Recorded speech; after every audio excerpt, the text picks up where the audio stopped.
Hello friends, my self doctor Ankit Tandon. Friends, आज हम बात करेंगे एक्सरसाइज में प्रोग्रेसिव ओवरलोडिंग का इम्पोर्टेंट। तो प्रोग्रेसिव ओवरलोडिंग क्या होता है? जब भी आप आपके मसल्स को ट्रेन करते हैं या फिर उसको स्ट्रेंथनिंग करने की कोशिश करते हैं, तो सबसे इम्पोर्टेंट जो एस्पेक्ट है दैट इज प्रोग्रेसिव ओवरलोड। जैसे नाम सजेस्ट कर रहा है वैसे ही आपको रेगुलरली आपका जो वेट ट्रेनिंग है उसमें वेट को बढ़ाते जाना है।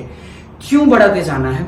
अगर आप एक ही वेट से बार बार एक्सरसाइज करेंगे तो आपके मसल उस पर्टिकुलर वेट के लिए ट्रेन हो जाएंगे, लेकिन उसमें जो इंप्रूवमेंट आना चाहिए, जो स्ट्रेंथ आपकी इंक्रीज होनी चाहिए, वो नहीं होगी। तो प्रोग्रेसिव ओवरलोड आपकी मसल्स की ट्रेनिंग के लिए, स्ट्रेंथनिंग के लिए और मसल्स डेवलपमेंट के लिए बहुत ही जरूरी है।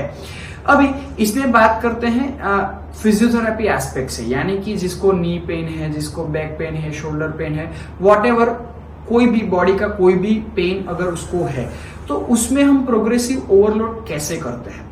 तो सबसे पहले हम स्टार्ट करते हैं कि मोडालिटीज वगैरह का यूज करके उसका थोड़ा पेन और स्वेलिंग कम हो जाए उसकी कोशिश करते हैं। एक बार उसका पेन थोड़ा कंट्रोलेबल हो तो उसके बाद स्ट्रेंथनिंग जरूरी है। अगर स्ट्रेंथनिंग में ज्यादा डिले करेंगे तो जब तक आप रेस्ट करोगे, मशीन्स करेंगे, तब तक आपको सही लगेगा। जैसे ही आप थोड़ा रूटीन एक्टिविटी करना स्टार्ट कर दोगे वो आपको पेन वापस बढ़ जाएगा।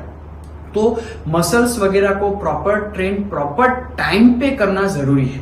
उसके लिए प्रोग्रेसिव ओवरलोड में सबसे पहले हमें यूज करना है बॉडी वेट। यानी कि फॉर एग्जांपल, अगर आप लोअर लिम्ब की स्ट्रेंथनिंग कर रहे हैं, जैसे कि आप पैरों की क्वाड्रिसेप मसल्स वगैरह की स्ट्रेंथनिंग कर रहे हैं, तो सबसे पहले हम क्या करेंगे, सिर्फ लिम्ब के वेट से हम एक्सटेंशन करवाएंगे। यानी कि विदाउट एनी वेट, सिर्फ और सिर्फ बॉडी के वेट से हम स्ट्रेंथनिंग करवाएंगे। उसके बाद हम या तो थेराट्यूब, थेराबैंड या फिर ऐसे सैंडबैग का यूज हम कर सकते हैं।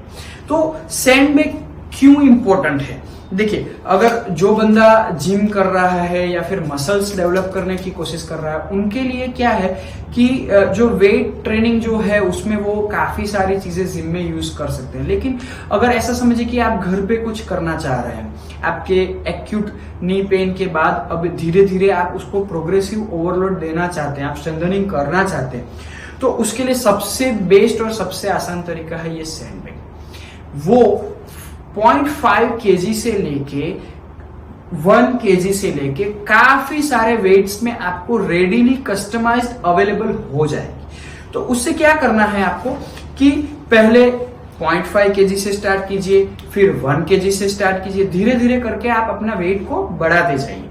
और एक चीज ध्यान रखिए, जब भी आप सैंडबैग का यूज करेंगे या फिर आप प्रोग्रेसिव ओवरलोड करने की ट्राई करेंगे तो इनिशियल स्टेज में आपको फटीग फील हो सकता है, but that is absolutely normal. वो 1 से 2 दिन रहेगा, अपने आप धीरे धीरे आपके मसल्स वगैरह ट्रेन हो जाएंगे और धीरे धीरे आपको स्ट्रेंथ फील होगा।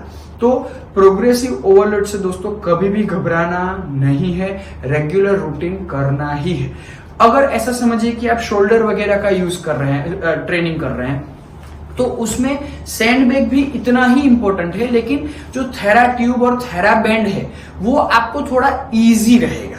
तो अगर उसमें आपको प्रोग्रेसिव ओवरलोड करना है तो आपको थेराट्यूब सबसे बेस्ट है। मैं यूज खुद करता हूं थेराट्यूब, तो थेराट्यूब का यूज कीजिए। उसमें भी ये, जैसे कि ये रेड कलर है तो उसमें येलो, रेड, ब्लैक और गोल्ड अलग अलग रेजिस्टेंस और अलग अलग वेट के हिसाब से ये ट्यूब का कलर होता है।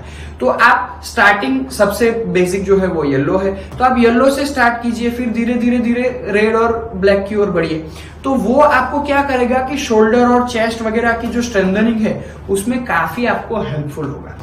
और अगर ऐसा समझिए कि लिम्ब का या फिर बाइसिपिटल टेंडिनाइटिस किसी को हुआ होगा, कि फिर थोड़ा टेनिस एल्बो वगैरह का प्रॉब्लम हुआ होगा, तो उसमें प्रोग्रेसिव ओवरलोड करने में हमारी जो रूटीन ऑर्थोडॉक्स टेक्निक, यानी कि ये जो डंबल वगैरह है, वो काफी ज्यादा आपको हेल्पफुल होगा और वो इजी होगा। मैंने ये तीनों चीज अलग अलग जॉइंट के लिए बताई, तीनों चीज आप तीनों में यूज कर सकते हैं। लेकिन समरी में कहूं तो लोअर लिम्ब वगैरह के स्ट्रेंथनिंग के लिए सैंडबैग सबसे ज्यादा अच्छी चीज है।